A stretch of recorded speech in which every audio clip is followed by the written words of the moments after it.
double standards and lies heavily the longest serving head of state of Ghana. I've tried to restrain myself over a very long period, since Thursday. I've refused all interviews sought by radio and television stations and so on. But I think things are getting out of hand. And today, I'd like to make a very guarded comment. The death of former President Rawlings is heavily exposing the hypocrisy, double standards and lies of the major political parties in this country and the players. I've lived as an adult throughout all these ages. I know what people said before, what they did before, and so on. I'm conscious of our history, and this hypocrisy, double standards and lies ought to end. What example are we giving to the children of this country? What standards are we setting with all of this hypocrisy, lies, double standards, and so on? Major political parties, and I mean parties, major players on the political scene speaking at both sides of their mouth. It's a shame. It's a big shame. And all of them know that they are being hypocritical. All of them know that they are peddling lies. All of them know that they are poisoning the political atmosphere. And yet they are doing it with gusto. A day must come in our history when we don't do everything and anything for the purpose of winning elections. A day must come one day when we do things because we believe in them, even if that will lead to losing elections. The presidential candidate of the National Democratic Congress, His Excellency John Dramani Mahama, is a good friend of mine. Indeed, I consider him as a brother. And he made me so proud in 2016 when he made the statement that he was not going to behave in a manner which would just make him win elections. And that he would insist on doing the right things even if that would lead to his losing an election. I want to hope that what he said in 2016 will be the thing that will guide all of us, all the politicians from the major parties and so on, in the kinds of statements we are making and the attitude which we are displaying. I'm totally disgusted by the deliberate lies. I'm completely disgusted by the hypocrisy and so on. Totally disgusted by this development. What a shame. I wish the family of former President Jerry John Rawlings, I extend to them my condolences and nothing beyond that. That I know what I'm talking about. Let's end this hypocrisy. Let's end the double standards. Let's end the poisoning of the political atmosphere. This is a shame. Now, my brother, in a few weeks' time, we'll be heading towards the polls. For me, it's a very significant development. Indeed, when Sergeant Adjete, Corporal Atipo, Kwame Nkrumah, Jenkri Jewu, and others were struggling for national independence, one of the things that they wanted to achieve was the right of the people of Ghana to choose their own leaders. The struggle for independence was about our right to choose our own leaders. The struggle for independence was about our capacity to own our resources and to exploit these resources for the benefit of ourselves and so on. So that exercise on December 7, 2020 is a continuation of what our forebears died for. That exercise on December 7, 2020 is the reason why Sergeant Ajete lost his life. That exercise on December 7, 2020 is a continuation of our struggle for total national liberation and so on. And that is how we ought to see the exercise. Unfortunately, many of us are not seeing that exercise in that perspective. And many of us want to subvert the right of the people of Ghana to choose their own leaders. A right we shouldn't take for granted. Before 1951, when Nkrumah was elected by the people of Ghana to become the leader of government business and so on, Ghanaians could not choose their own leaders. The governor was appointed by the Queen of England. Even district chief executives at a certain time in our history were appointed by the Queen of England. We have said goodbye to that era, and December 7, 2020 must help us to continue on that path, a path of which we, the people, would have the right to choose our own leaders.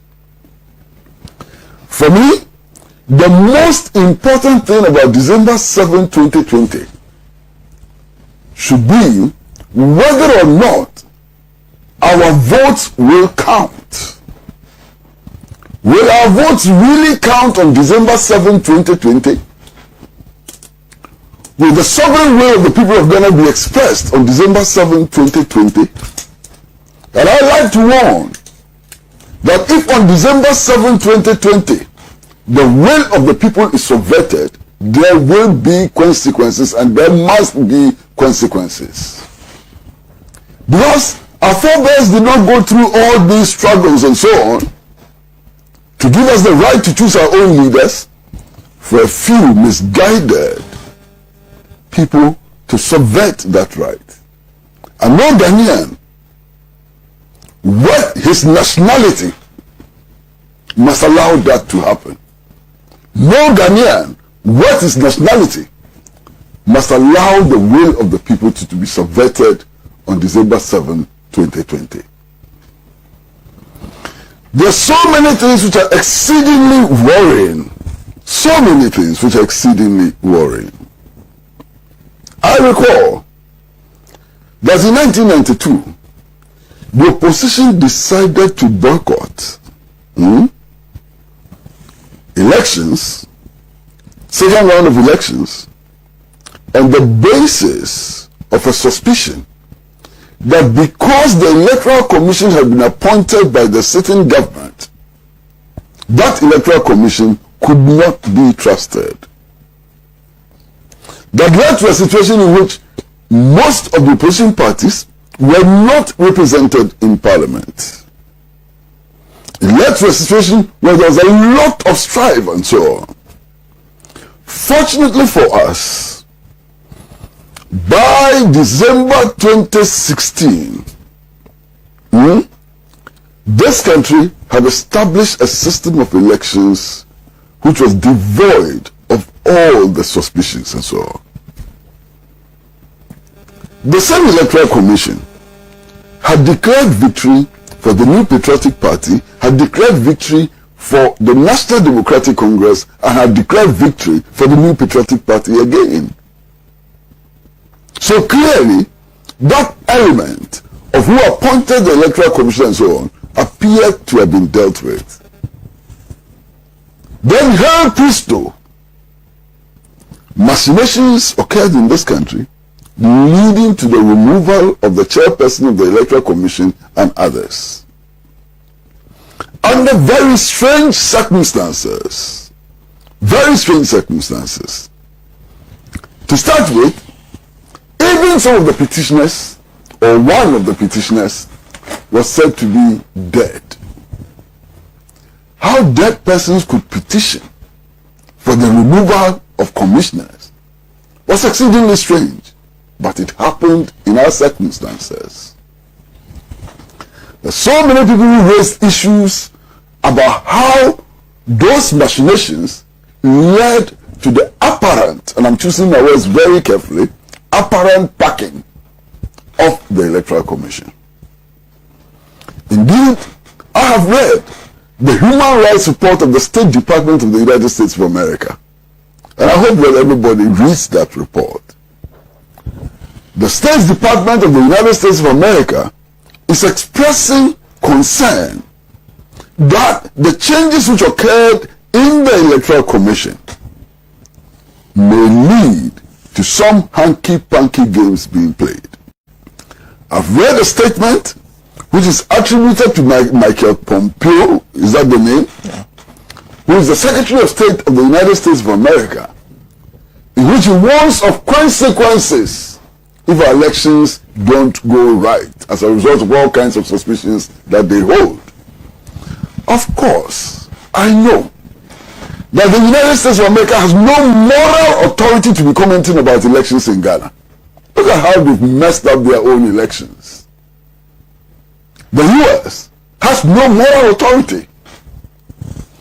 It is the U.S. government and its intelligence agencies which have toppled legitimately elected governments across the world, including the government of Osadifo Dr. Kwame Nkrumah, including the government of Salvador Allende of Chile, and so on. So the U.S. has no moral authority to be commenting about elections in Ghana. But be that as it may, it is significant and interesting that the whole world, or sections of the world and so on, are feeling unease about the processes leading to our election on December 7, 2020. Sometime this week, a delegation of the National Democratic Congress met the Minister of National Security. And I read the statement which was issued by the Ministry of National Security on the outcome of the meeting. There were some things that I was happy about. I was happy about the fact that the delegation of the National Democratic Congress and the Minister of National Security agreed to bring on board other political parties to discuss the security arrangements for the election. I was exceedingly happy about that. I was happy about the announcement by the Minister of National Security that indeed a register of all security personnel who will be involved in the elections will be published. I was happy about the Minister for National Security's statement that all security personnel will be wearing name tags and so on. I was extremely happy about that. But I also noticed that there were differences of opinion. The statement said that the NDC had its own perspectives and beliefs about what was happening in the Volta region with regards to the Western Togoland issue and so on. So clearly there were some disagreements. I read statements attributed to Alhaji Haruna Idrisu, which also indicated that there were substantial disagreements and so on. Now, on Thursday, I read the Daily Guide on Thursday, and I saw a picture published by the Daily Guide on page 13 of its Thursday edition, and I was exceedingly sad. I was exceedingly sad because it went against all the assurances that have been given by the Minister for National Security. And I urge every and anybody to get the Daily Guide and to look at page 13 of the Thursday issue. It was a picture of the current First Lady touring the Odododio constituency. And ahead of her was a bodyguard, heavily armed bodyguard, whose face was fully covered. Fully covered. Wearing a strange uniform, very strange uniform, with the face fully covered. Now, if the First Lady is visiting Ododo, not a polling station, not on election day, on an ordinary day, First Lady is visiting Ododo, and her bodyguards find the need to fully cover their faces, how does that sit with the assurance that security personnel on election day will wear name tags, they will be identified, there will be no wearing of Al-Qaeda type of face masks and so on? Something must be wrong. You understand? So when I saw that photograph published on page 13 of the Daily Guide on that day, I was truly alarmed. And I want to believe that the assurances being given by the Ministry of National Security are sincere. Look, over the last year, we have seen so many things that are exceedingly worrying. What have we not seen? Party activists going to polling stations with pepper spray. Who supplied those pepper sprays to the party agents? In any case, what is it that made these party agents feel that in going to register, not to vote, they had to carry pepper sprays along? Somebody must be answering these questions. All of us must be answering these questions. Even in the registration exercise, there were stabbings. Somebody died in the Bohafo region. It must be cause for alarm. You understand? In some of the constituencies, there were shooting incidents involving at least one minister of state. What is it that made this minister of state feel that she must load her gun from her house, load her gun, and go to a registration center with a loaded gun and open fire? It frightens me. And it must frighten everybody, and so on. You understand? Now, we are constantly being told that we should all work for peaceful elections. And I agree. Why? If you see the turmoil in Ethiopia today, if you look at the Nigerian situation today, and Nigeria has Boko Haram, it has a low-intensity civil war in the Niger Delta area. Nigeria is experiencing clashes between Shia Muslims and Sunni Muslims and so on. Nigeria is in turmoil. If you look at the situation in Burkina Faso today, it is not pleasant. If you look at the situation in Mali, it's exceedingly worrying. If you look at the situation in Guinea, it is troubling and so on. If you look at neighboring Cote d'Ivoire, where Alassane Ouattara has made it a point that he will continue his destabilization of that country and so on, you ought to be worried. And you ought to be worried about what is likely to happen in Ghana. So all of us are committed to working for peace. Indeed, so-called patriotic Ghanaians must be willing and ready to work for peace.